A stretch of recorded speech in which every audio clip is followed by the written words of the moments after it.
simbolizado en piedra. Nunca una cultura civilizada invirtió tanta riqueza en idear espectáculos de muerte para el entretenimiento de la plebe. Por la mañana estaban las fieras salvajes. A la hora del almuerzo, las crucifixiones. Y por la tarde, el plato fuerte. 2 hombres luchando a muerte.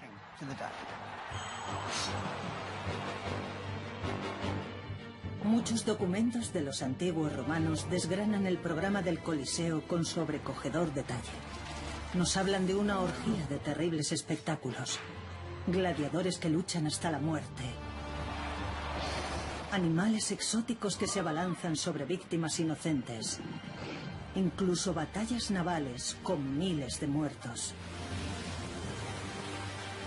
¿Pero tanto disfrutaban los romanos con la violencia como nos cuentan los escritores de la época? Para contestar a estas preguntas, un arqueólogo explorará los túneles bajo el Coliseo e intentará descubrir cómo lo inundaban para las batallas navales. Un médico forense dará voz a los gladiadores cuyos castigados huesos nos cuentan una historia de lucha y muerte. Por primera vez teníamos entre manos los restos de verdaderos gladiadores. Un arquitecto recompondrá, como si de un puzzle se tratara, el complicado sistema romano de máquinas de efectos especiales, y un equipo formado por ingenieros y operarios lo reconstruirá. El objetivo, liberar por primera vez en 1500 años un animal salvaje en la arena del Coliseo. Pero ¿podrán estos expertos desentrañar los secretos de cómo y por qué los romanos idearon espectáculos tan sangrientos?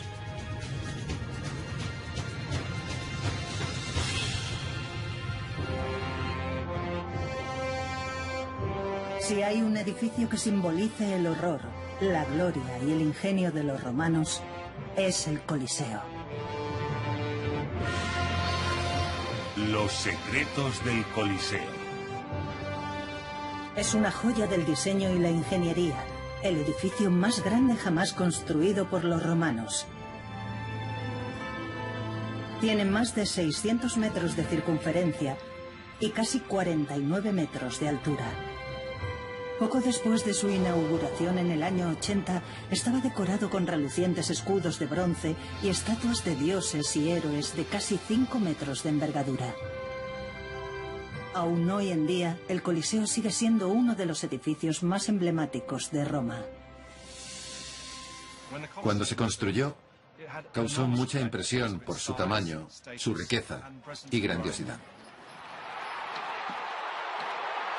El eco de sus 50.000 espectadores gritando ante los sangrientos espectáculos sigue cautivando la imaginación de muchos. Gladiadores que luchaban a muerte. Crucifixiones en masa. Matanzas de fieras salvajes.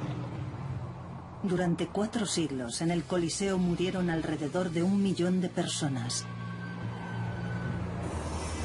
En una sola temporada se podían matar hasta 11.000 animales, lo que propició la extinción de algunas especies como el león europeo y el elefante norteafricano. Sin embargo, el Coliseo fue mucho más que un gran matadero. Era un centro de ocio y entretenimiento diseñado para reforzar el orden romano en el mundo. Al asistir regularmente a este tipo de espectáculos, los romanos sentían reforzada su identidad como pueblo, al tiempo que reafirmaban esa mentalidad belicosa necesaria para crear y mantener un imperio. Algunos escritores de la época, como Marco Valerio Marcial en su Liber Spectaculorum, describen cómo se representaba el orden romano sobre la arena del escenario. El emperador era el gran maestro de ceremonias. A su orden, una colección de avestruces, cocodrilos, rinocerontes, osos y tigres aparecían como por arte de magia para sucumbir a manos de los cazadores. Un delincuente cubierto de plumas era catapultado de un lado al otro de la arena en representación de un mito griego. También se reproducían fantásticas batallas navales en las que miles de prisioneros de guerra morían ahogados o masacrados.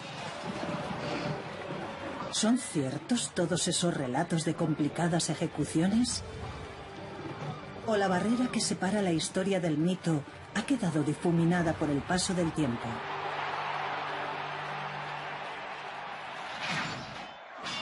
No hace mucho, la película Gladiator recreaba un coliseo en el que aparecían tigres como de la nada para acabar con Russell Crowe.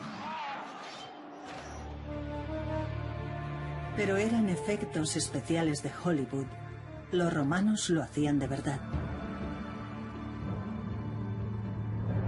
Parte de los sucesos relatados en esa película se basan en hechos descritos en mosaicos y textos antiguos. En ellos aparecen gladiadores en pleno combate y bestias salvajes atacando a personas. Pero en ningún sitio se dice cómo conseguían los romanos que esos animales aparecieran de repente sobre la arena. Algunos expertos creen que el secreto reside en el sótano del Coliseo.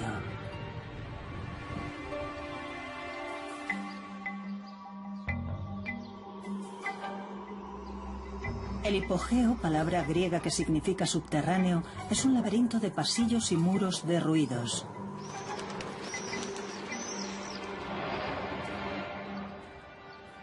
El arquitecto Heinz Beste cree que aquí, oculto al público de las gradas, es donde los romanos idearon su magia asesina. Tenemos que imaginar esto cubierto por un suelo de madera. Aquí abajo tenía que estar muy oscuro, con la única luz de antorchas y pequeñas lámparas. En la actualidad se ha reconstruido parte del suelo para los turistas. El original estaba hecho de madera que luego se cubría con arena para absorber la sangre. El suelo y todos sus soportes de madera hace mucho que desaparecieron. Pero grabados en los muros del hipogeo, Beste ha encontrado profundas hendiduras y oquedades.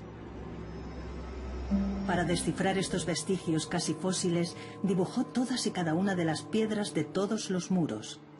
Tras más de 2 años, empezó a comprender el sentido de aquellas misteriosas marcas. Gracias a los dibujos, pudimos relacionar las marcas y convertir todo este puzzle en un sistema bastante lógico.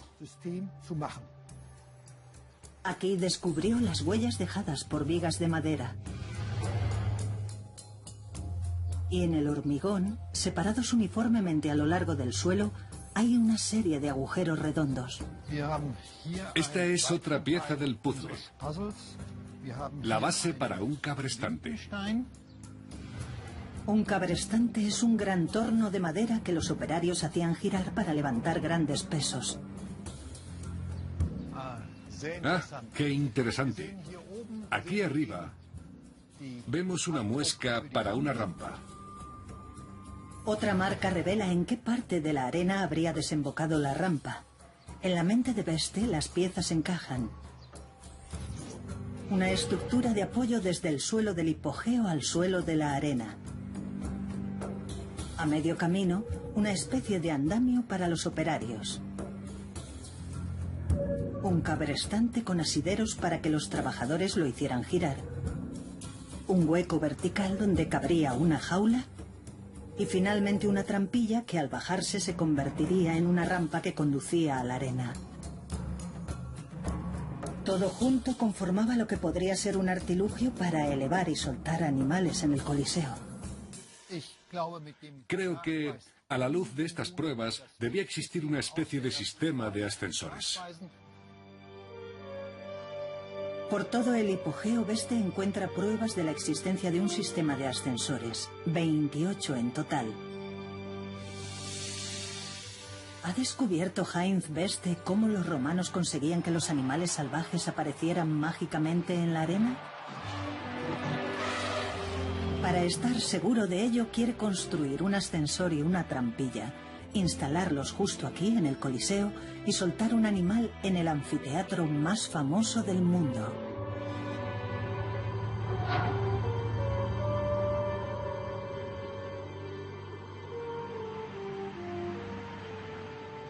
Pero ¿por qué los romanos construyeron el Coliseo para representar unos espectáculos tan sangrientos? Parte de la respuesta está oculta a plena vista. Durante años, los turistas usaron una piedra que creían sin valor para descansar. A comienzos del siglo XIX se descubrió una inscripción sobre su superficie y acabó aquí, en el Museo del Coliseo, donde una vez más cayó en el olvido. Pero ocultas bajo estas letras del siglo V hay otra inscripción mucho más antigua. Rosella Rea es la directora del Coliseo y una de las mayores expertas en este edificio. Entre las letras grabadas hay una serie de extraños agujeros. Apreciamos a simple vista que los agujeros están dispuestos siguiendo una pauta regular. Al estudiar su disposición, descubrimos que forman una serie de letras. Los agujeros eran las marcas dejadas por otra inscripción en bronce. Este es el agujero para la primera letra, la letra I de Imperator. O emperador. Tras conectar todos los puntos descubrieron la inscripción original. El emperador Vespasiano ordenó la construcción de este nuevo anfiteatro con el botín. Tito Flavio Vespasiano se convirtió en emperador en el año 69. Al año siguiente ordenó la construcción del Coliseo.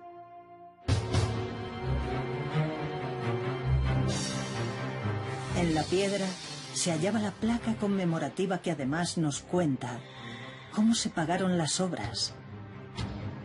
Con un botín. ¿Pero el botín de dónde? El hijo de Vespasiano nos lo aclara en el cercano Arco de Tito. En él, Catherine Welch nos muestra la representación de los romanos saqueando el templo de Jerusalén. Uno de los relieves muestra cómo jóvenes de la élite romana acarrean la menorá, la Torá y la mesa sagrada, es decir, el botín de guerra por excelencia. El conquistador se lleva las cosas que más importancia tienen para el pueblo dominado. Judea cae en manos de su hijo en el año 70 y Vespasiano se hace rico gracias al oro y los esclavos. Ahora ya puede construir lo que quiere. Pero ¿por qué el Coliseo? Vespasiano necesita un edificio que sea toda una declaración de intenciones. Él, Tito Flavio Vespasiano, no es como el emperador que lo precedió, el nefasto Nerón. El gobierno de Nerón se caracterizó por la extravagancia y quedó marcado por el gran incendio de Roma. Confiscó tierras y construyó un palacio del placer con jardines y un lago artificial. Tras su derrocamiento, Nerón se suicidó y Roma se vio sumida en una guerra civil. Tras un terrible año de guerra civil y el suicidio de Nerón, Vespasiano hizo todo lo posible para confraternizar con el Senado y consolidar su poder. Vespasiano llega al poder con la ayuda de las armas para presentarse como todo lo opuesto que su predecesor, Nerón. Echa abajo el palacio de este, drena el lago y encima construye lo contrario a un jardín de placer, un edificio público para celebrar espectáculos sangrientos. Construir el edificio más grande y caro de Roma, un edificio destinado al entretenimiento de la plebe, era también una forma de celebrar su poder militar y de situarlo en un contexto terrible, emocionante e inquietante. El Coliseo simboliza a la perfección cómo Vespasiano y Roma afianzaron su poder. Y para fomentar aún más los espectáculos sangrientos, el emperador incluyó algunas innovaciones letales como la suelta de animales salvajes en la arena. Heinz Beste es consciente de que la reconstrucción de un ascensor de la antigüedad es un asunto complicado. Si tiene éxito, necesitará contar con la ayuda de otro experto. Umberto Barufaldi es ingeniero, inventor y un entusiasta de las cámaras digitales. Además, desea apasionadamente descubrir cómo hacían los romanos para soltar fieras salvajes en la arena. Umberto es además director de seguridad del Coliseo. Beste le muestra sus diseños. El dibujo es muy bonito, pero ¿cómo vamos a conseguir que funcione? Los diseños de Beste muestran el esqueleto del sistema, pero no queda claro su funcionamiento. Umberto llama al ingeniero de estructuras Giovanni Schillacciotti y la ingeniera de materiales Flavia Campanelli.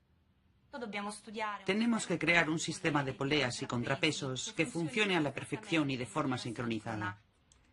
Giovanni convierte el dibujo bidimensional de Beste en un modelo de 3 dimensiones. He incluido todos los mecanismos que Flavia me ha indicado. La trampilla es uno de los mayores retos. Por un lado, tiene que abrirse para dejar salir al animal a la arena. Así que cuando se abre, la bestia salta y aparece en la arena. Pero cuando está cerrada, tiene que soportar el peso de gladiadores, cuadrigas y animales enormes. Giovanni coloca las piezas y las une en su modelo informático con poleas, cuerdas y bisagras. Perfecto. Después, basándose en la magia en 3D de Giovanni, Heinz y Umberto crean un modelo a escala. ¿Y si añadimos un ascensor aquí? ¿Y una manivela? Sí. En el corazón del sistema está el cabrestante, un gran torno cilíndrico central. Cuando se le hace girar, la cuerda se enrolla a su alrededor. Se coloca al animal en la jaula, conectada con el cabrestante a través de una serie de poleas. Y conforme el cabrestante gira, la jaula sube. 2 largos brazos articulados soportan la trampilla cuando está cerrada y luego bajan cuando se abre. A medida que la jaula se eleva, la puerta se va abriendo progresivamente para liberar al animal en la rampa. Las maquetas son esenciales para realizar cualquier tipo de trabajo experimental, porque te permiten comprender el funcionamiento del mecanismo. Y la recreación del sistema de ascensor y trampilla nos abrirá una puerta al pasado de Roma, dentro de un edificio intrínsecamente romano. El anfiteatro.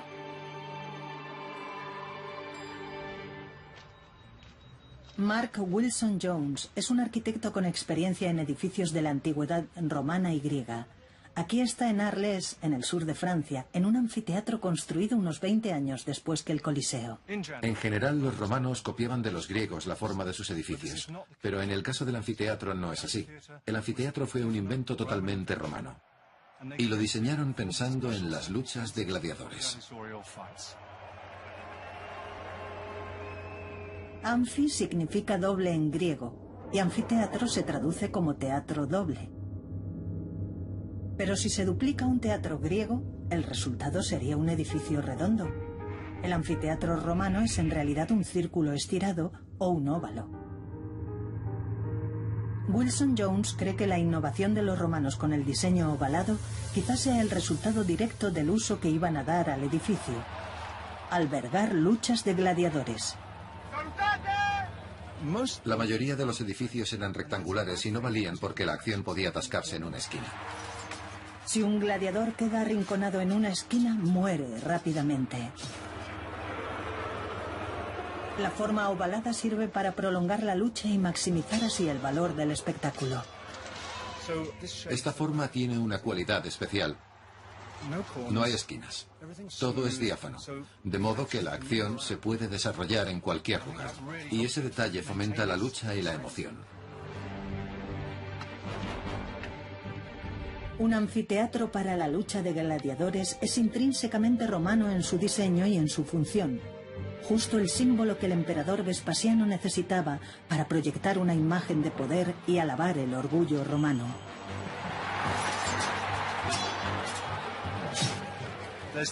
Existe una fuerte conexión entre el diseño del anfiteatro y los espectáculos de gladiadores, su relación con el mundo militar y la conquista del imperio. Los 50.000 espectadores que venían al Coliseo celebraban también eso. Era una manera especial de sentirse orgulloso de ser romano, de saberse el centro del mundo.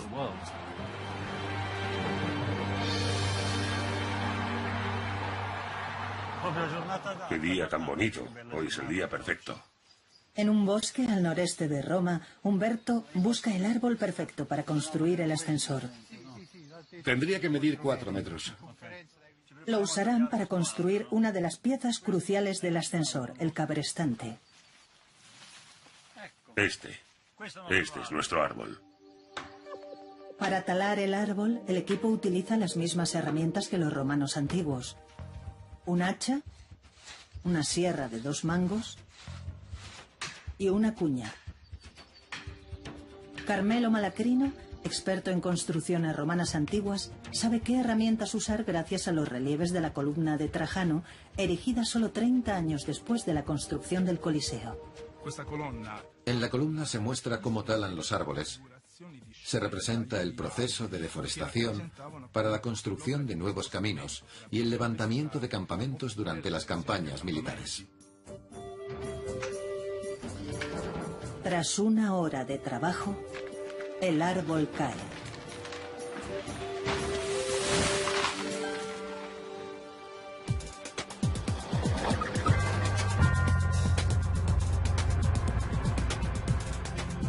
Ahora comenzará su transformación en el cabrestante.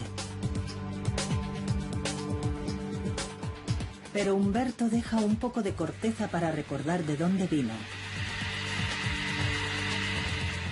El equipo utiliza su modelo a escala como guía para construir el ascensor. Pasar del modelo a la realidad es un poco traumático. Trabajar con medidas 4 veces mayores amplifica los problemas. La jaula pesará más de 360 kilos. Tiene que ser resistente para mantener dentro a los animales. Tiene que ser muy resistente, porque se supone que debía contener a leones y tigres. Entonces esto irá aquí. Al ver el ascensor a escala natural, Umberto comienza a tener ciertas reservas. Lo más difícil será meter el ascensor sin tocar el Coliseo, porque si lo dañamos me echarán de allí seguro.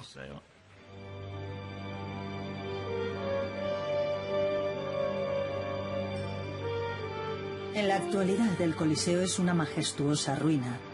Con el paso de los siglos, todo lo valioso le fue arrebatado de sus muros. Pero las monedas acuñadas para conmemorar su construcción y los grabados de algunas tumbas nos muestran cómo estaba decorado. En sus arcos había 160 estatuas de bronce de casi 5 metros de altura que representaban dioses y héroes, mitos que los romanos tomaron prestados del panteón griego. En su última planta relucían varios discos de bronce simbolizando los escudos capturados al enemigo. Por fin, enmarcando los arcos había columnas de varios órdenes arquitectónicos. En los 3 niveles superiores, capiteles jónicos, pero en el inferior se optó por capiteles toscanos, variación romana del dórico. Vespasiano le da a la plebe romana justo lo que quiere. Órdenes griegos, estatuas griegas, pero todo con un toque romano y siempre al servicio del Estado conquistador.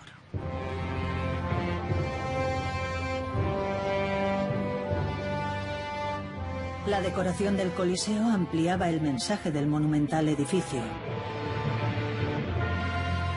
Nosotros, los romanos, amamos la cultura y el arte griegos, pero los hemos superado. Roma es la nueva superpotencia.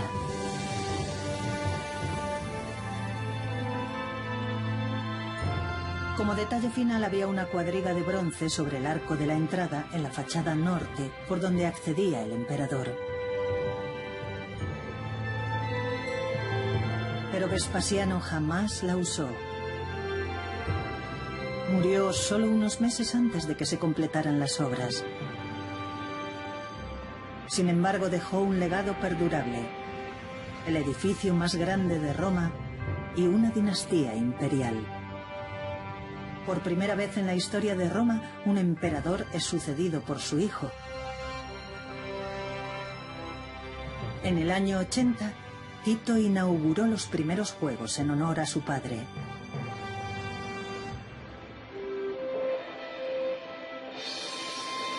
El escritor romano Marco Valerio Marcial, en su Liber Spectaculorum, el libro de los espectáculos, describe cómo fueron los juegos inaugurales.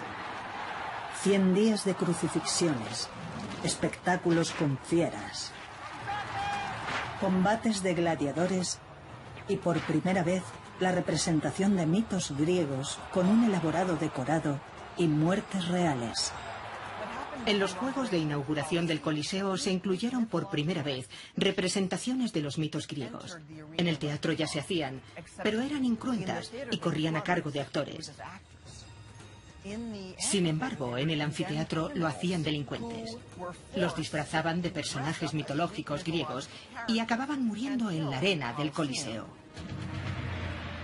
Los romanos representaban mitos griegos muy conocidos, como el de Ícaro, por ejemplo, que voló tan cerca del sol que se le derritieron las alas de cera.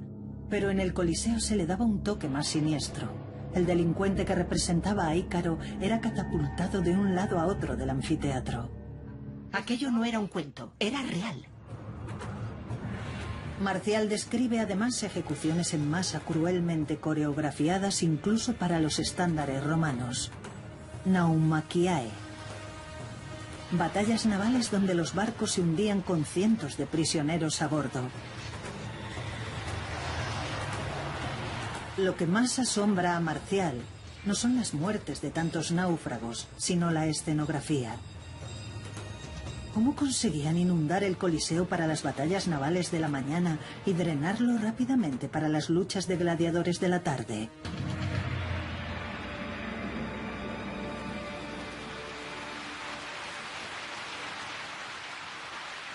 Los romanos eran maestros a la hora de canalizar el agua.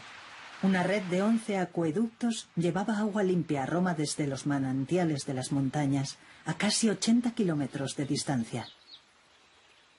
Estos acueductos también abastecían al Coliseo. Además, nuevos descubrimientos están revelando un sistema para sacar agua del edificio.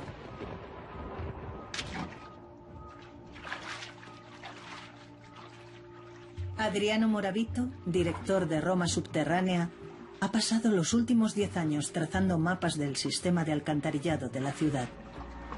Un día, mientras supervisaba la construcción de una nueva línea de metro, tomó una bifurcación desconocida. Estábamos haciendo un mapa de todo el sistema de alcantarillado y de repente vimos que al final del antiguo sistema de drenaje se veía una luz. Para su sorpresa, la luz al final del túnel era el Coliseo. Moravito había descubierto un antiguo desagüe. Este es el único colector que aún funciona. En la antigüedad había 4 más, encargados de sacar el agua del monumento. Bajo el Coliseo, Moravito encontró pruebas de 4 desagües que vaciaban el agua del Coliseo. Y subiendo a lo más alto del hipogeo, descubrió 4 canales por donde quizá entrara el agua. Algunos arqueólogos opinan que quizás se usasen para inundar la arena. Moravito cree que los 40 canales y los 4 colectores conformaban la fontanería necesaria para organizar las batallas navales. Pero para demostrar su teoría debe saber cuánta agua es necesaria para inundar la arena del Coliseo. Además, descubre 4 pasadizos que llevan al hipogeo y que son lo bastante anchos para conducir barcos de bajo calado hasta la arena. Cuando estaba inundado, el agua entraba por aquí y los barcos comenzaban a flotar hasta este nivel, porque si no, el agua entraría en otras salas. Según Moravito, el agua no superaría el 1,5 metros de altura porque si no inundaría otras zonas del Coliseo. Si multiplicamos la profundidad por la superficie de la arena, calcula que sin el suelo el Coliseo puede albergar casi 5 millones de litros de agua, más o menos como 2 piscinas olímpicas. Pero, ¿podían los desagües vaciar tanta agua lo bastante rápido para que se celebraran en un mismo día las batallas navales y las luchas de gladiadores, como nos cuenta el escritor Marcial? Una noche de tormenta pone a prueba su teoría y el desagüe que todavía funciona.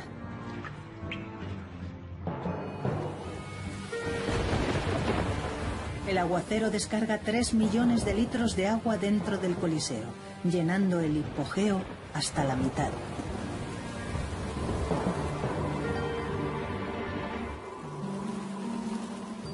Ese agua de lluvia, con solo un colector, se vació en menos de 2 horas. Así que Morabito calcula que con los 4 desagües, el Coliseo se podría drenar en menos de 1 hora. Por lo tanto, técnicamente era posible que los ingenieros del emperador inundaran el Coliseo en los Juegos inaugurales. Morabito cree que los romanos disponían de la infraestructura y el agua necesarias para representar las batallas navales, justo como nos relatan los textos antiguos.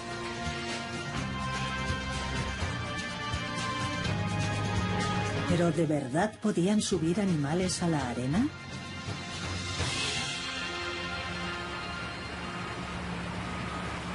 Tras esperar varios meses, hoy por fin llegan de un taller de las afueras las piezas para montar el ascensor y la trampilla. La trampilla pesa 200 kilos, la estructura 900, la jaula 450 y el cabrestante 225. En aquella época las piezas se construían en el hipogeo. Pero hoy, estos frágiles muros forman parte del patrimonio de la humanidad y no se pueden tocar.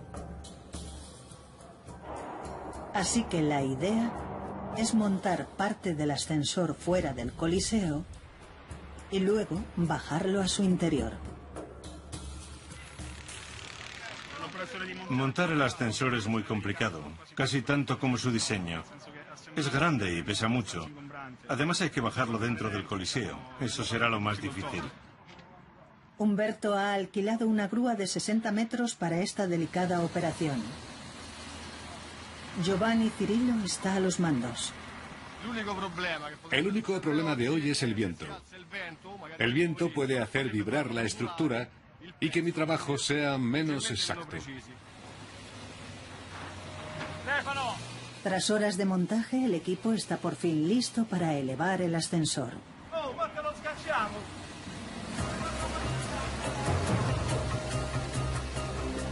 La grúa sube la máquina hasta enderezarla.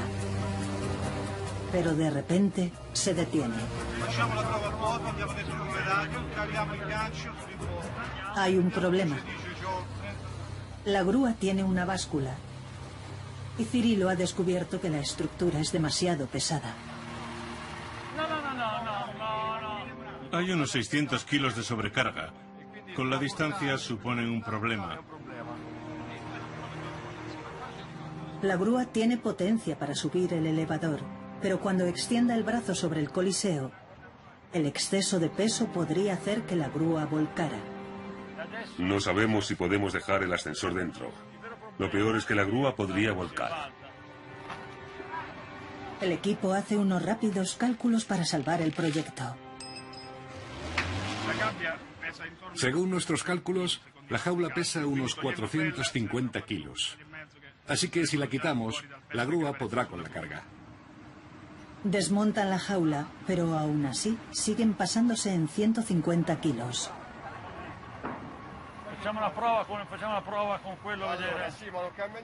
Humberto habla con Cirillo y decide arriesgarse. Da luz verde a la operación.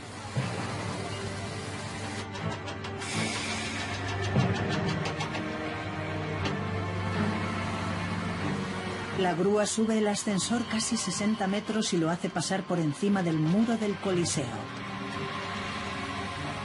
Humberto aguanta la respiración mientras la grúa extiende su brazo sobre el hipogeo. Esta maniobra traslada el centro de gravedad de la grúa. Si el ascensor pesa demasiado, la grúa podría volcar, chocar contra el Coliseo y soltar su carga sobre el hipogeo. Cuidado.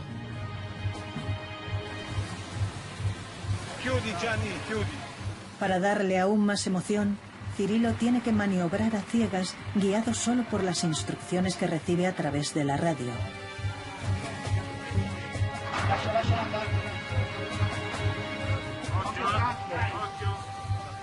Rosella Rea, directora del Coliseo y quizá la persona que más se juega con esta operación, llega en el momento crítico, cuando el equipo hace pasar la estructura entre los frágiles muros del hipogeo, sin casi espacio para error alguno. Dale, dale.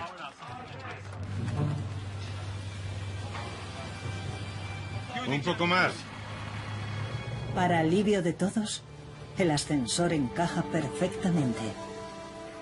¡Bravo!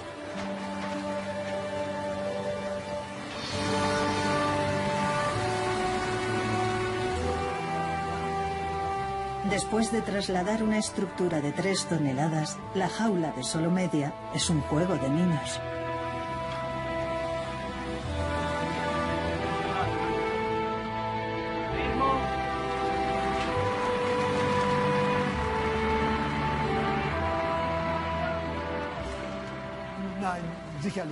Bueno, una cosa es ver el dibujo e imaginar o escribir sobre el diseño.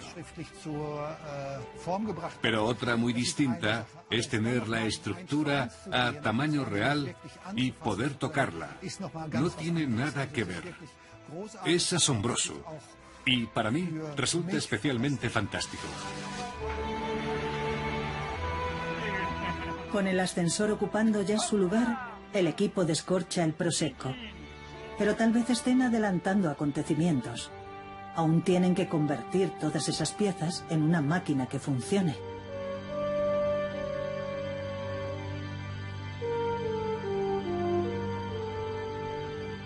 Pero, ¿por qué los romanos se tomaban tantas molestias para convertir la muerte en un espectáculo teatral? Algunas respuestas las encontramos en las mismas víctimas, o al menos en sus huesos.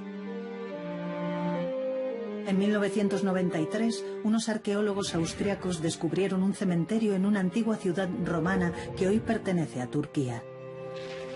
Ante la importancia del hallazgo, acudieron a Fabian Kanz de la Facultad de Medicina de Viena para que analizara los restos humanos. Era una fosa común. Encontramos restos de 68 personas y 66 eran hombres jóvenes de entre 20 y 30 años. Sus extrañas heridas nos proporcionan pistas sobre quiénes fueron. Estos son unos 5 centímetros. Estos agujeros en el cráneo, seguramente la causa de su muerte, probablemente fueron hechos con un tridente, un arma que solo se utilizaba en los combates de gladiadores. El escritor romano Suetonio describe 7 tipos de gladiador, todos con armas y vestimentas distintas. Uno de los emparejamientos más famosos era el del secutor, equipado con una espada corta, escudo y casco. Y el retiarius, o pescador, que luchaba con una red y un tridente. Por las pruebas forenses, es obvio quién ganó este combate. Fue el primer cementerio de gladiadores que se conocía. Teníamos en nuestras manos los restos de verdaderos gladiadores. Entre muchos de aquellos huesos, Kanz encontró algo todavía más asombroso. Pruebas de curación. Nos sorprendió mucho que hubiera tantas fracturas bien curadas, lo que indica que estos hombres disfrutaban de excelentes cuidados sanitarios. En algunos textos antiguos romanos se habla de un posible tratamiento, una poción especial hecha a base de ceniza. Esa poción podría haber dejado rastro en los huesos. Para descubrir si hay algo de verdad en ese mito, Kanz muele una muestra de hueso hasta convertirlo en polvo y lo procesa con un líquido que introduce después en un instrumento llamado espectrómetro de emisión. Luego pulveriza el líquido en un soplete de argón donde arde con una llama característica. Dependiendo de los elementos del líquido, el color de la llama cambia. Así es como sabemos cuál es la composición mineral del hueso. La llama se vuelve azul y luego pasa a un brillante amarillo, indicando que el hueso del gladiador contiene una alta concentración de estroncio, un elemento con unas cualidades parecidas al calcio, un mineral crucial para fortalecer los huesos. Se dice en los textos históricos que tomaban una especie de bebida con ceniza para aliviar el dolor después de los combates. Y esto podría explicar por qué hay tanto estroncio en los huesos de los gladiadores.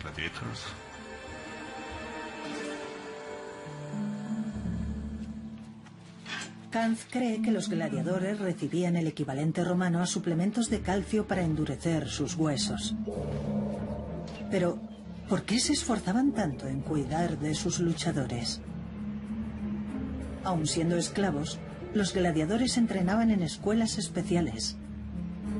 Las ruinas de una de estas escuelas, la Ludus Magnus, están justo a la sombra del Coliseo. Los gladiadores eran una gran inversión para el dueño de la escuela de gladiadores, comparable con lo que hacen los equipos de fútbol de hoy en día. Y querían salvar su inversión, así que se hacían con los servicios de los mejores médicos que pudieran encontrar. Resultaría tremendamente caro que la mitad de los gladiadores muriera en cada juego. Por eso, para proteger su inversión, los romanos cuidaban bien de sus gladiadores, ya que así podrían luchar en más batallas. Quizá para compensar al público por la reducción del número de muertes, el emperador decidió añadir emoción al espectáculo, encargando escenografías más elaboradas.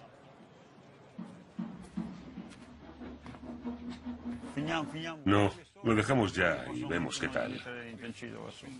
Parece que los componentes principales del ascensor están en su sitio: la jaula, el cabrestante y la trampilla. Ya está montado. Más vale que funcione.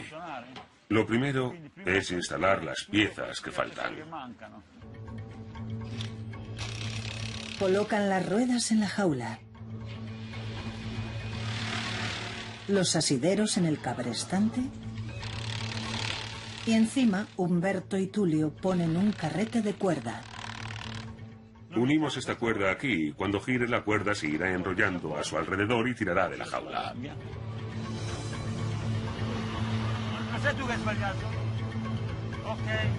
El equipo conecta el cabrestante con la jaula con suficiente cuerda para cubrir 2 campos de fútbol. El antiguo modelo parece ahora mucho más pequeño. Solo hemos hecho una prueba con el modelo, que pesaba 50 kilos. El ascensor de verdad pesa 3.200. Por eso estamos todos un poco nerviosos.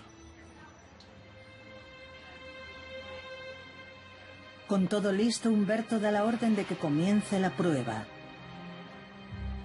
Intenta hacer girar el cabrestante, pero no lo consigue. La jaula no se mueve. Intentamos subirla entre 3, pero no se movió. Nada. Como si fuera un elefante. Imposible de mover. Humberto pide refuerzos. Pero ni entre 6 consiguen hacer girar el cabrestante para que eleve la jaula o mueva la trampilla. El conjunto es demasiado pesado. No se puede, está todo mal. La rampa es muy pesada. Y el sistema de poleas que diseñamos no funciona. Entonces, ¿cómo consiguieron los romanos levantar tanto peso? Nos enfrentamos a algunos de los retos que los romanos tuvieron que superar cuando construyeron esto. El tamaño es el mismo, los mecanismos son los mismos y el problema es igual de grande. Humberto busca la solución en un lugar insospechado: los barcos romanos. ¿Es posible que los mismos principios que elevaban las pesadas velas se usaran para subir la jaula? El ordenador de Humberto está lleno de imágenes de barcos romanos. Y entre ellas se encuentra lo que podría ser la clave para elevar pesos pesados. Un mecanismo muy sencillo que en su época ya era antiguo: la polea. La jaula pesa 360 kilos. Si añadimos una polea, el peso se reparte de forma uniforme entre los dos extremos de la cuerda. Otra polea cambia la dirección de la fuerza, ya que es más fácil tirar hacia abajo que hacia arriba. Con una polea conectada a la jaula, el peso se reduce a la mitad, solo 180 kilos. Si usamos dos poleas, parece que la jaula pese 90. Cuantas más poleas añadimos, mejor se distribuye el peso entre ellas, necesitándose menos fuerza para subir la jaula. Cuanto más trabajo en esto, más consciente soy de la grandeza de los romanos y de lo pequeños que somos en comparación. Mientras construíamos el ascensor, me daba cuenta de cuánto estaba aprendiendo de los romanos.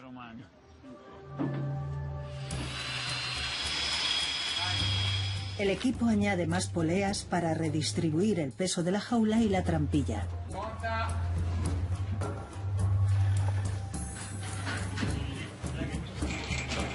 Humberto reúne a 8 hombres.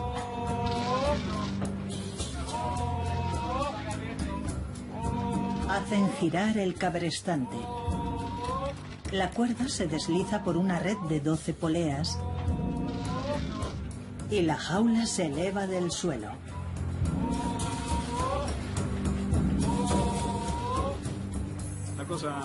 Lo más fascinante es ver cómo el mecanismo, que al principio era estático y que parecía una estructura sencilla, se ha convertido en algo dinámico, en una máquina, solamente añadiendo unas cuerdas, poleas y la fuerza del hombre. ¿Pero podrá esta máquina realizar el truco especial del Coliseo? Para descubrirlo, el equipo quiere liberar una fiera en el anfiteatro más famoso del mundo por primera vez en 1500 años. ¿Pero qué animal? Según la leyenda, Rómulo y Remo, los fundadores de Roma, fueron amamantados por una loba. Así que el lobo es la elección perfecta para probar el ascensor.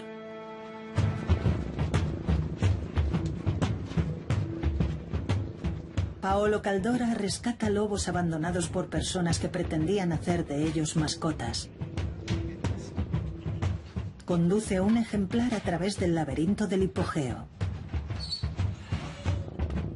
En la antigüedad, las bestias llegaban enjauladas. Se baja la puerta de la jaula y los hombres giran el cabrestante para subir al lobo.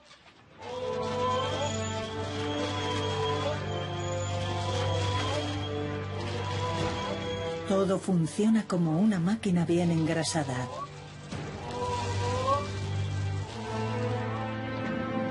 La trampilla baja.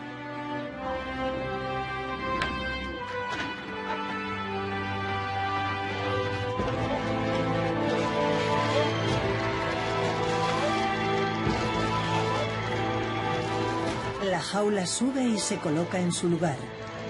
La puerta se abre y el lobo sale a la arena.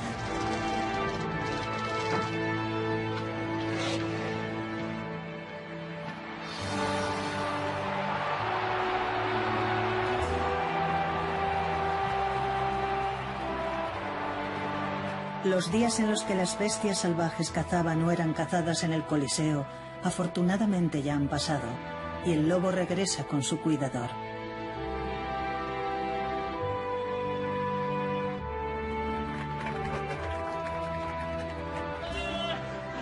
Heinz, Humberto y su equipo no solo han reconstruido un antiguo ascensor romano, también han creado una máquina del tiempo. Durante unos momentos, mientras subían al lobo, abrieron una ventana al pasado, al Coliseo de hace 2000 años. Imagina que no solo hay un ascensor, sino toda una fila de ellos, uno detrás de otro. El pasillo estaba lleno de ascensores que hacían surgir todo tipo de elementos sobre la arena. Ahora, con este ascensor a escala natural, nos hacemos una idea de los magníficos espectáculos que montaban. Ha sido fantástico.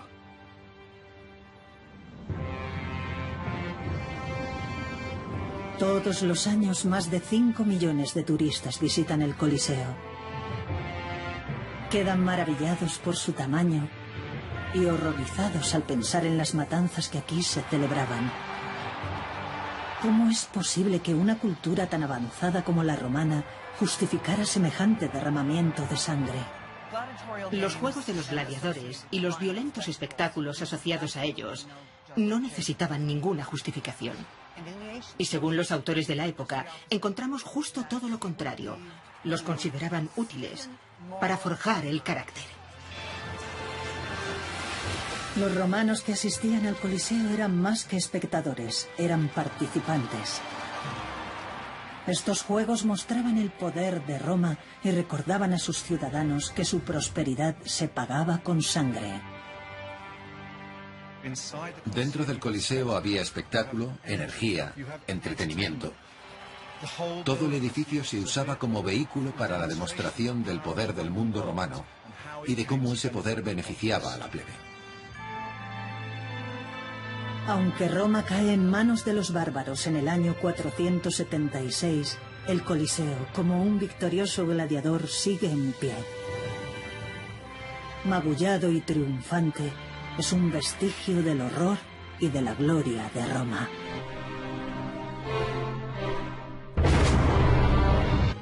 Pero ¿podrán estos expertos desentrañar los secretos de cómo y por qué los romanos idearon espectáculos tan sangrientos?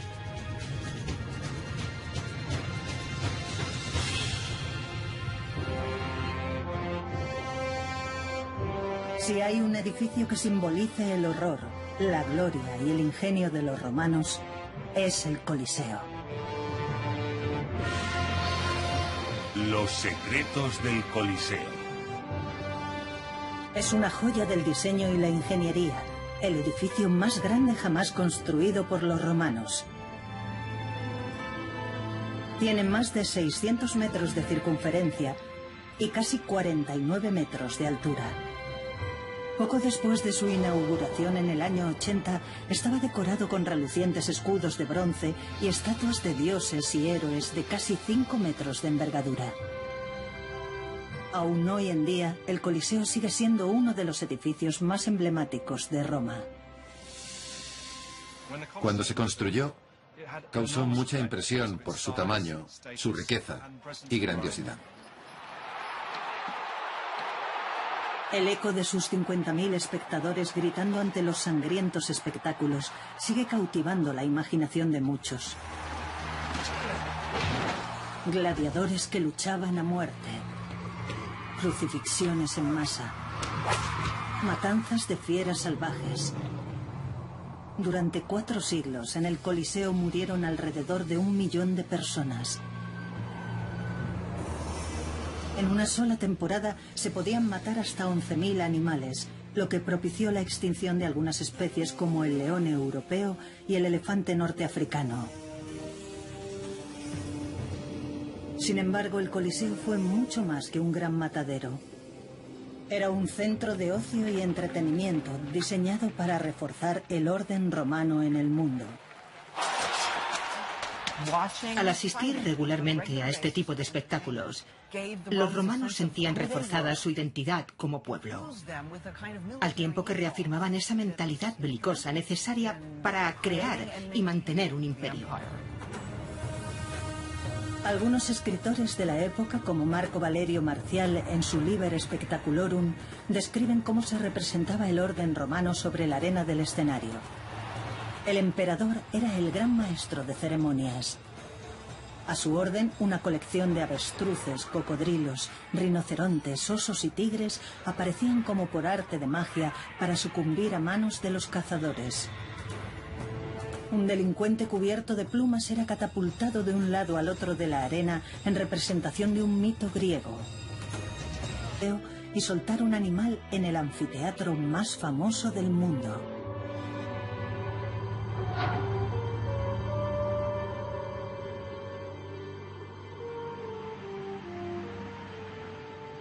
Pero ¿por qué los romanos construyeron el Coliseo para representar unos espectáculos tan sangrientos? Parte de la respuesta está oculta a plena vista. Durante años, los turistas usaron una piedra que creían sin valor para descansar. A comienzos del siglo XIX se descubrió una inscripción sobre su superficie y acabó aquí, en el Museo del Coliseo, donde una vez más cayó en el olvido. Pero ocultas bajo estas letras del siglo V hay otra inscripción mucho más antigua.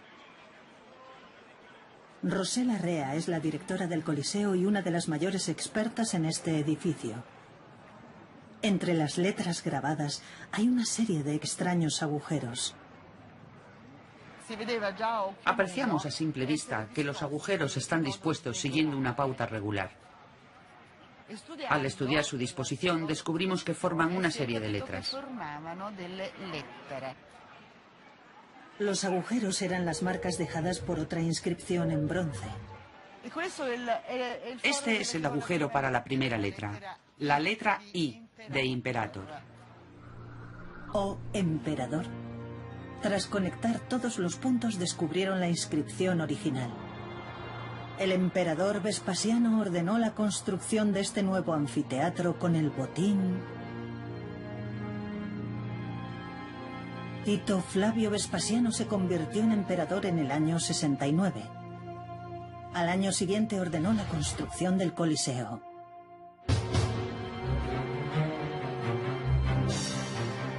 En la piedra se hallaba la placa conmemorativa que además nos cuenta cómo se pagaron las obras. Con un botín. ¿Pero el botín de dónde? El hijo de Vespasiano nos lo aclara en el cercano Arco de Tito. En él, Catherine Welch nos muestra la representación de los romanos saqueando el templo de Jerusalén. Uno de los relieves muestra cómo jóvenes de la élite romana acarrean la menorá, la Torá y la mesa sagrada. Es decir, el botín de guerra por excelencia. El conquistador se lleva las cosas que más importancia tienen para el pueblo dominado. Judea cae en manos de su hijo en menos de 2 horas.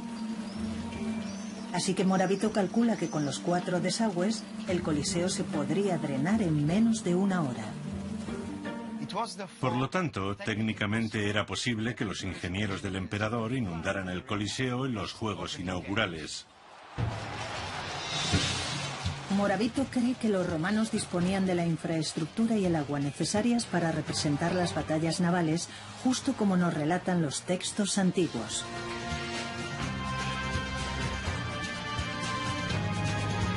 ¿Pero de verdad podían subir animales a la arena?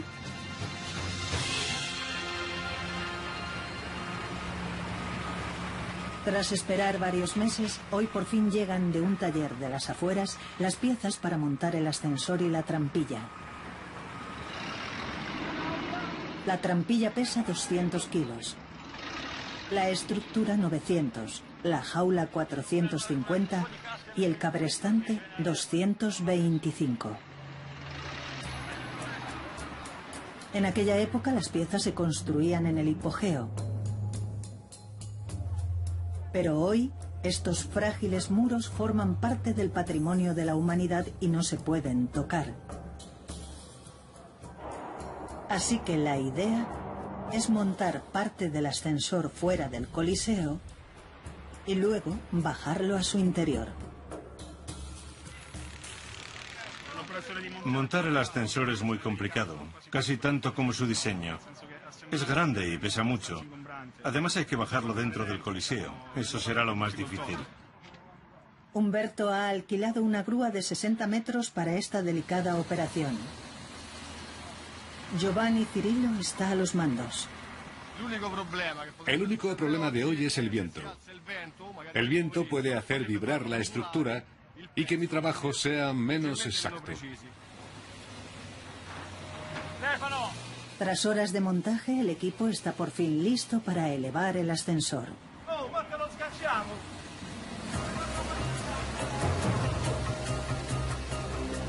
La grúa sube la máquina hasta enderezarla. Pero de repente se detiene. Hay un problema. La grúa tiene una báscula. Y Cirillo ha descubierto que la estructura es demasiado pesada. Hay unos 600 kilos de sobrecarga. Con la distancia supone un problema. La grúa tiene potencia para subir el elevador, pero cuando extienda el brazo sobre el Coliseo, el exceso de peso podría hacer...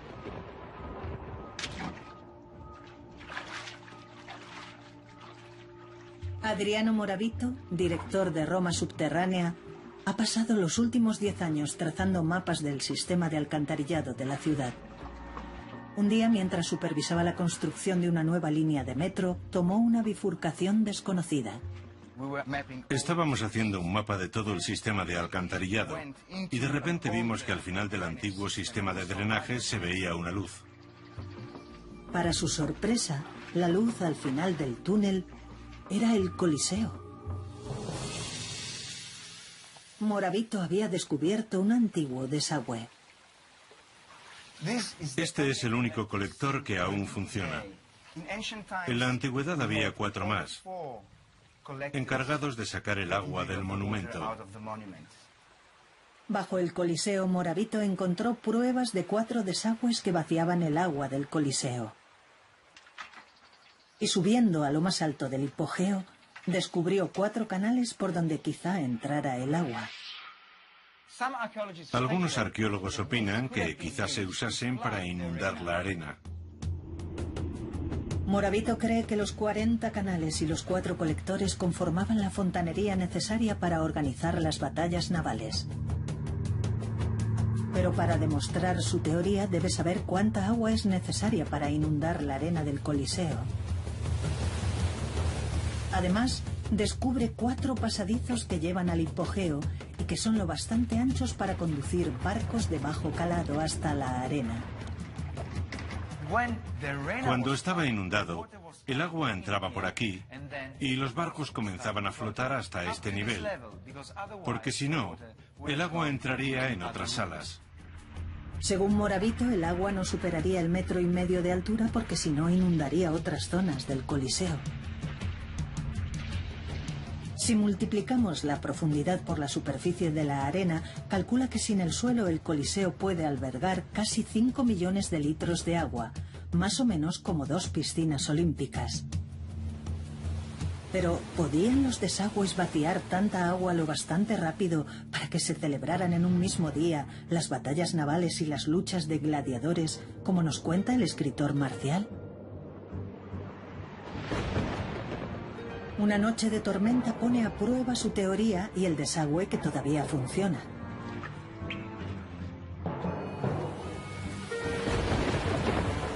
El aguacero descarga 3 millones de litros de agua dentro del Coliseo, llenando el hipogeo hasta la mitad.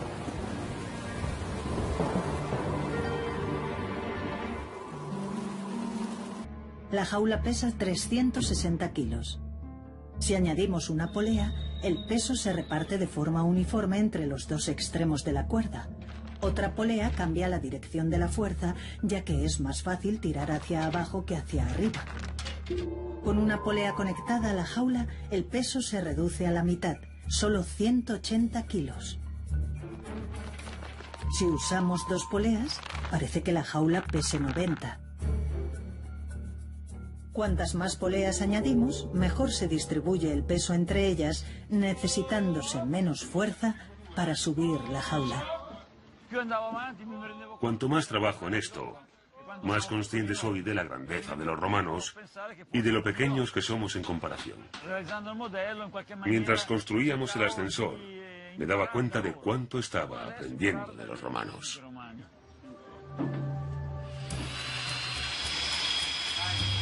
El equipo añade más poleas para redistribuir el peso de la jaula y la trampilla.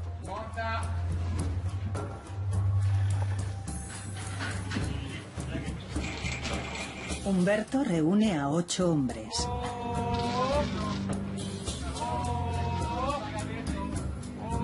Hacen girar el cabrestante. La cuerda se desliza por una red de 12 poleas y la jaula se eleva del suelo.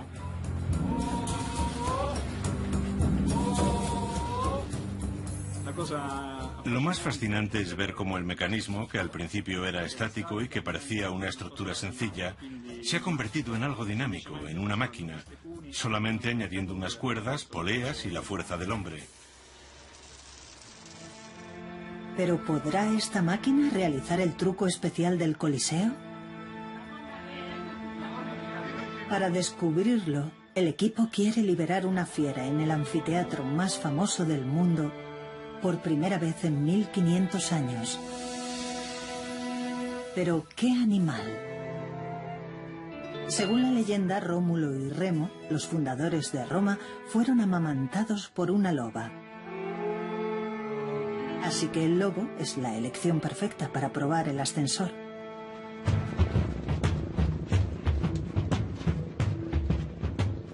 Paolo Caldora rescata lobos abandonados por personas que pretendían hacer de ellos mascotas.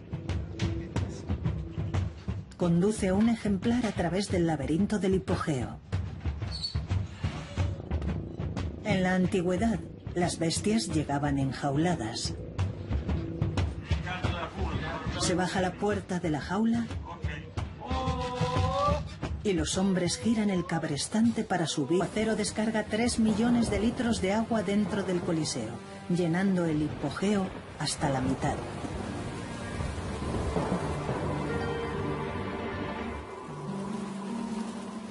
Ese agua de lluvia, con solo un colector, se vació en menos de 2 horas. Así que Moravito calcula que con los 4 desagües, el Coliseo se podría drenar en menos de 1 hora. Por lo tanto, técnicamente era posible que los ingenieros del emperador inundaran el Coliseo en los Juegos inaugurales.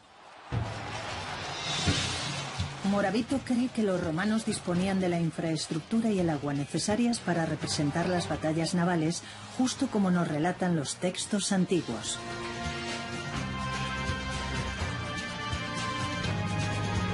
¿Pero de verdad podían subir animales a la arena?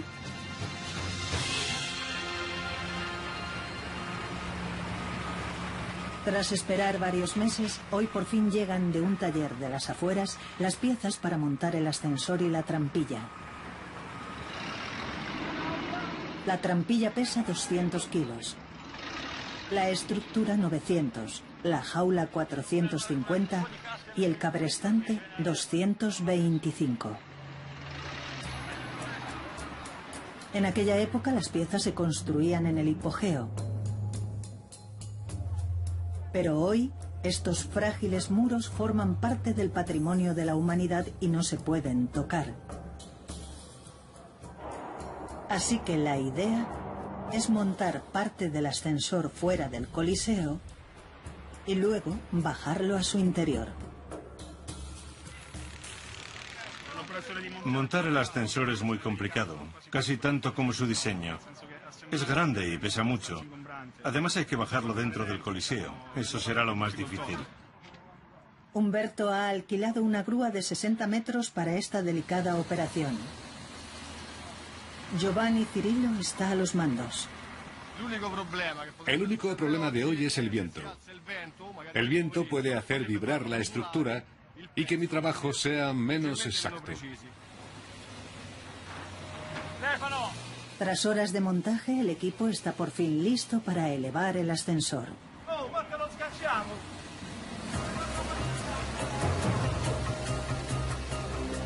La grúa sube la máquina hasta enderezarla. Pero de repente se detiene. Hay un problema. La grúa tiene una báscula y Cirilo ha descubierto que la estructura es demasiado pesada. Según nuestros cálculos, la jaula pesa unos 450 kilos. Así que si la quitamos, la grúa podrá con la carga. Desmontan la jaula, pero aún así siguen pasándose en 150 kilos.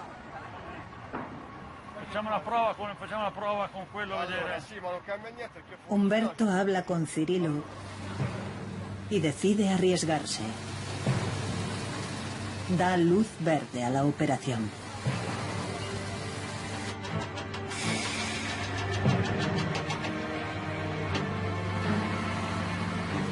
La grúa sube el ascensor casi 60 metros y lo hace pasar por encima del muro del Coliseo.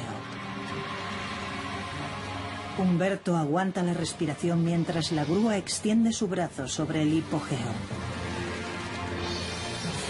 Esta maniobra traslada el centro de gravedad de la grúa. Si el ascensor pesa demasiado, la grúa podría volcar, chocar contra el Coliseo y soltar su carga sobre el hipogeo. Cuidado.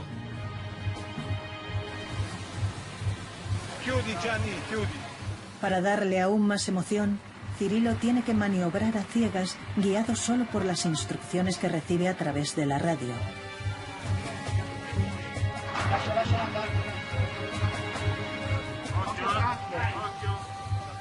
Rosella Rea, directora del Coliseo y quizá la persona que más se juega con esta operación, llega en el momento crítico, cuando el equipo hace pasar la estructura entre los frágiles muros del hipogeo, sin casi espacio para error alguno. Dale, dale.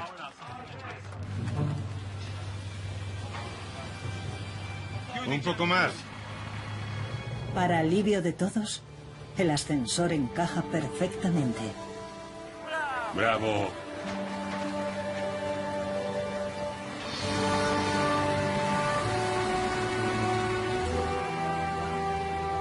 Después de trasladar una estructura de 3 toneladas, la jaula de solo media es un juego de niños.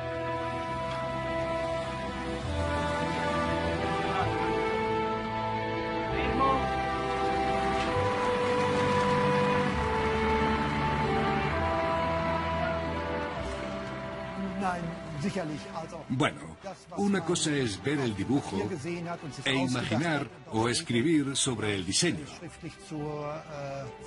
Pero otra muy distinta es tener la estructura a tamaño real y poder tocarla.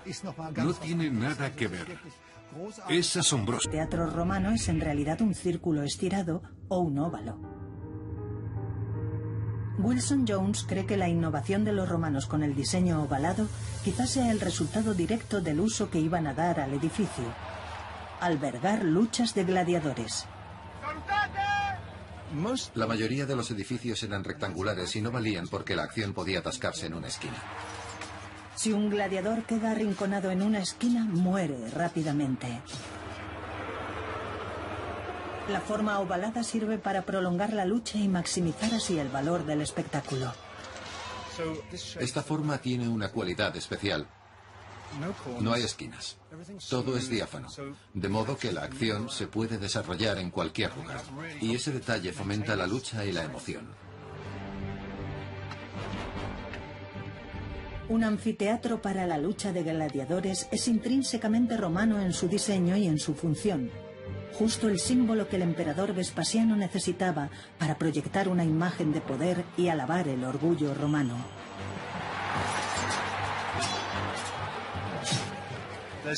Existe una fuerte conexión entre el diseño del anfiteatro y los espectáculos de gladiadores, su relación con el mundo militar y la conquista del imperio. Los 50.000 espectadores que venían al Coliseo celebraban también eso. Era una manera especial de sentirse orgulloso de ser romano, de saberse el centro del mundo.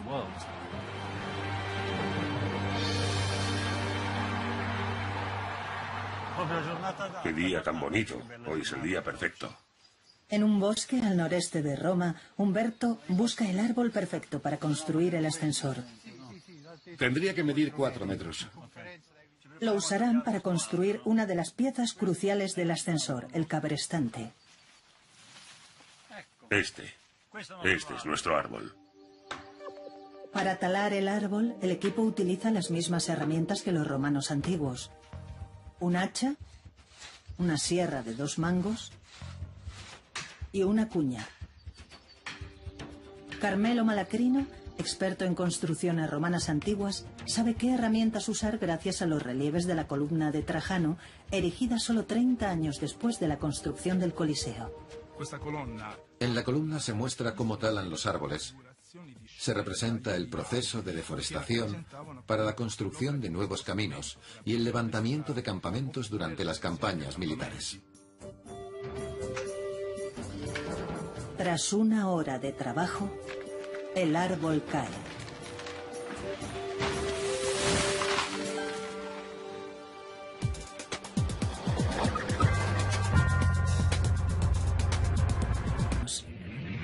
Y entre ellas se encuentra lo que podría ser la clave para elevar pesos pesados. Un mecanismo muy sencillo que en su época ya era antiguo: la polea. La jaula pesa 360 kilos.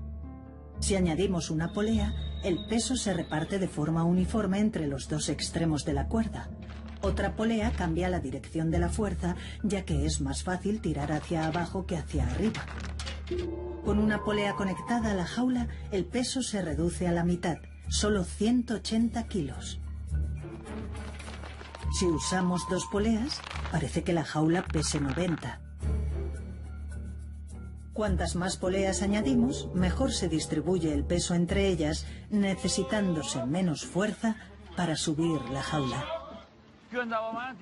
Cuanto más trabajo en esto, más consciente soy de la grandeza de los romanos y de lo pequeños que somos en comparación. Mientras construíamos el ascensor, me daba cuenta de cuánto estaba aprendiendo de los romanos.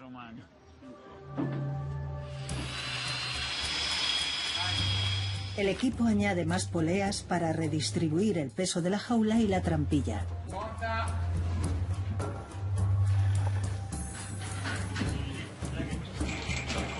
Humberto reúne a 8 hombres.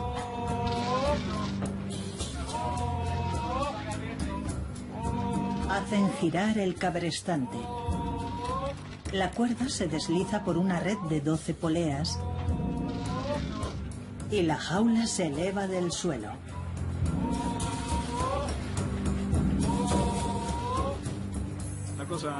Lo más fascinante es ver cómo el mecanismo, que al principio era estático y que parecía una estructura sencilla, se ha convertido en algo dinámico, en una máquina, solamente añadiendo unas cuerdas, poleas y la fuerza del hombre. ¿Pero podrá esta máquina realizar el truco especial del Coliseo? Para descubrirlo, el equipo quiere liberar una fiera en el anfiteatro más famoso del mundo por primera vez en 1500 años. ¿Pero qué animal? Según la leyenda, Rómulo y Remo, los fundadores de Roma, fueron amamantados por una loba. Así que el lobo es la elección perfecta para probar el ascensor.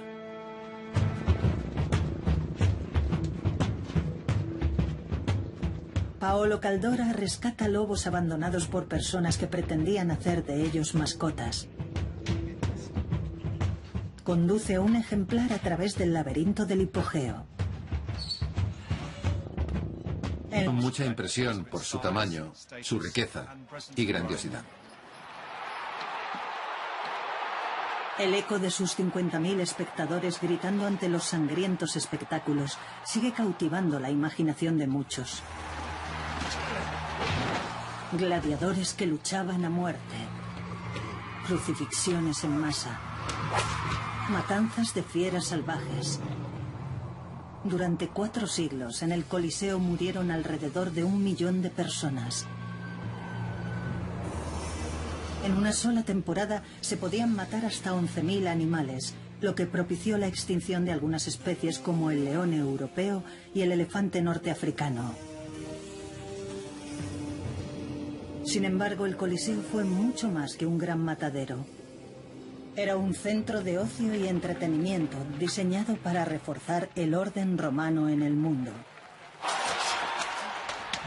Al asistir regularmente a este tipo de espectáculos, los romanos sentían reforzada su identidad como pueblo, al tiempo que reafirmaban esa mentalidad belicosa necesaria para crear y mantener un imperio. Algunos escritores de la época, como Marco Valerio Marcial en su Liber Spectaculorum, describen cómo se representaba el orden romano sobre la arena del escenario. El emperador era el gran maestro de ceremonias. A su orden, una colección de avestruces, cocodrilos, rinocerontes, osos y tigres aparecían como por arte de magia para sucumbir a manos de los cazadores. Un delincuente cubierto de plumas era catapultado de un lado al otro de la arena en representación de un mito griego. También se reproducían fantásticas batallas navales en las que miles de prisioneros de guerra morían ahogados o masacrados. ¿Son ciertos todos esos relatos de complicadas ejecuciones? ¿O la barrera que separa la historia del mito ha quedado difuminada por el paso del tiempo?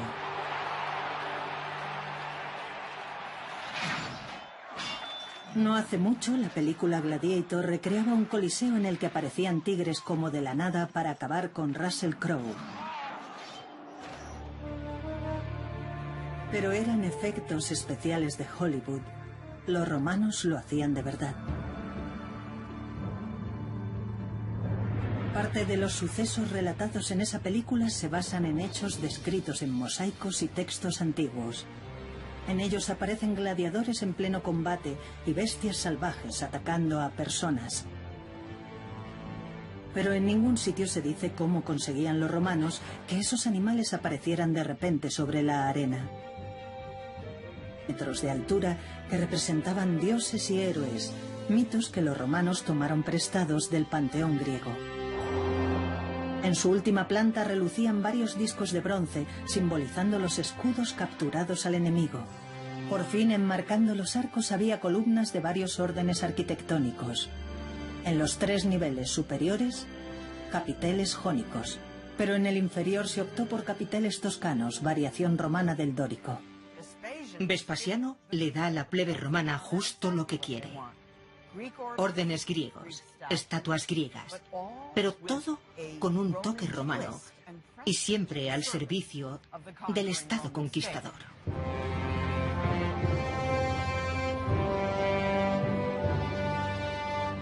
La decoración del Coliseo ampliaba el mensaje del monumental edificio. Nosotros, los romanos, amamos la cultura y el arte griegos, pero los hemos superado. Roma es la nueva superpotencia.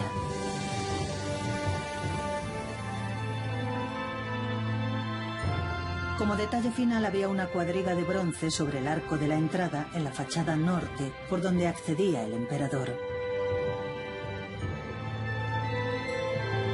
Pero Vespasiano jamás la usó. Murió solo unos meses antes de que se completaran las obras. Sin embargo, dejó un legado perdurable, el edificio más grande de Roma y una dinastía imperial. Por primera vez en la historia de Roma, un emperador es sucedido por su hijo. En el año 80, Tito inauguró los primeros juegos en honor a su padre.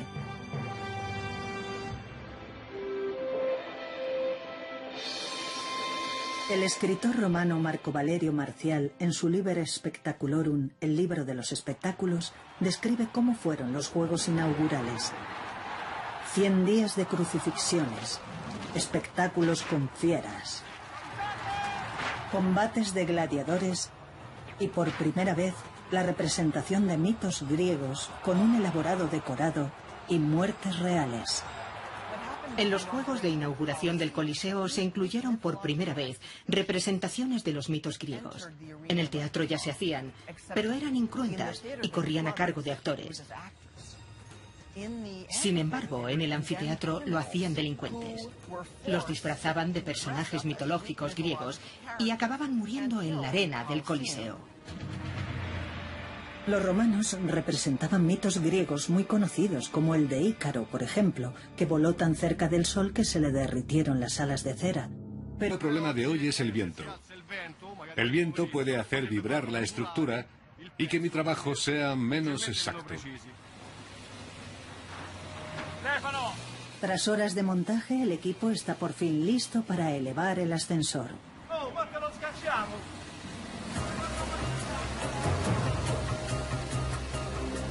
La grúa sube la máquina hasta enderezarla. Pero de repente se detiene. Hay un problema. La grúa tiene una báscula. Y Cirilo ha descubierto que la estructura es demasiado pesada. Hay unos 600 kilos de sobrecarga. Con la distancia supone un problema. La grúa tiene potencia para subir el elevador, pero cuando extienda el brazo sobre el Coliseo, el exceso de peso podría hacer que la grúa volcara.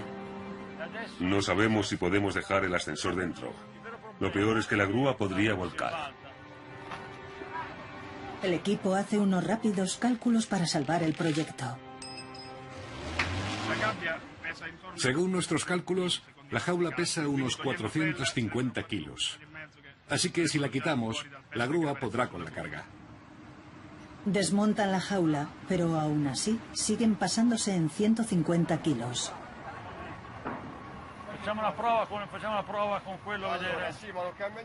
Umberto habla con Cirilo y decide arriesgarse.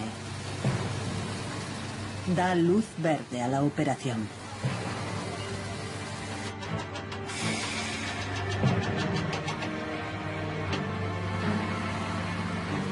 La grúa sube el ascensor casi 60 metros y lo hace pasar por encima del muro del Coliseo. Umberto aguanta la respiración mientras la grúa extiende su brazo sobre el hipogeo. Esta maniobra traslada el centro de gravedad de la grúa. Si el ascensor pesa demasiado, la grúa podría volcar, chocar contra el Coliseo y soltar su carga sobre el hipogeo. Cuidado.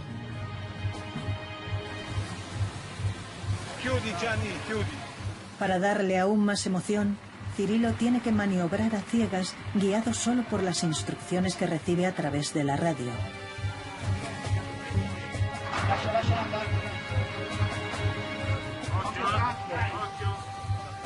Rosella Rea, directora del Coliseo y quizá la persona que más se juega con esta operación, llega en el momento